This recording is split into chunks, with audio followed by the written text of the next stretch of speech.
These are some things I wish I understood before I started my spiritual journey. Everything in the higher realms operates out of pure love energy, so there is no ego, which means there is no force. But not only that, it's about resonance and not performance. So it doesn't matter how ambitious you are or how quickly you try to move through your spiritual journey, you're only going to do yourself a disservice. Because until you embody the resonance of somebody who is healed from that actual thing, it's still going to be there. Two, it's going to get worse before it gets better. Going on your journey is like cleaning out a closet. You take everything out of the closet and then it's in a big mess in the middle of your floor, and then you slowly put it back together. But everything that is hidden is meant to come to the top, because in order for you to deal with it, you have to have awareness of it. And in order for you to heal it, you have to feel it. Which means you cannot be afraid of getting back in that energy that hurt you, because it is a requirement. Three, your brain blocks out some trauma because you don't need to fucking see it.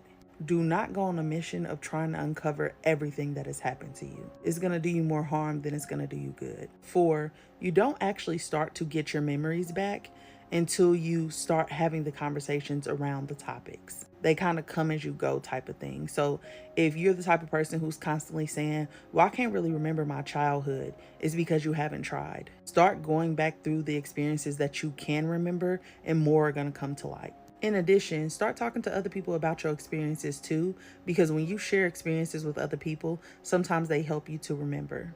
In fact, a lot of us are here to awaken other people. Five, if you get a spiritual teacher and that teacher is activating different things in you, but not only that, they're helping you to discern between what voice is yours and what voice is energetic interference, that is when you actually start to see those attachment energies come to light. Attachment energies hide in the shadows so that they can mimic you, because not every single voice that you have in your head belongs to you. Some of it belongs to things that are attached to your field, and what they do is act like the voice inside of your head, and because you don't have good awareness of your thoughts, you think that it's you having the thought. That's one. But two, they can only amplify in you what you have not dealt with. So it's really a learning opportunity. What you need to do instead is sit in stillness and figure out what the attachment is saying or what the thought is saying. And that's what you need to deal with. Three, stillness, presence, and breath are probably one of your most powerful tools. You have to sit in stillness and you have to be present in your body, meaning that you're not thinking about the past, you're not thinking about the future. You're just being where you are in that moment, not trying to do anything, just sitting with yourself. That's when those voices start becoming clear. And that's also where the real work starts to happen, which means you also can't be afraid of the dark, which brings me to my next point. Fear is false evidence appearing real. You have to learn how to do shit scared, otherwise you're never going to be able to get anywhere. So that means you need to learn how to mother yourself, and you need to learn how to nurture your mind, which means if your kid was having that thought, what would you say to them? And then say it to yourself.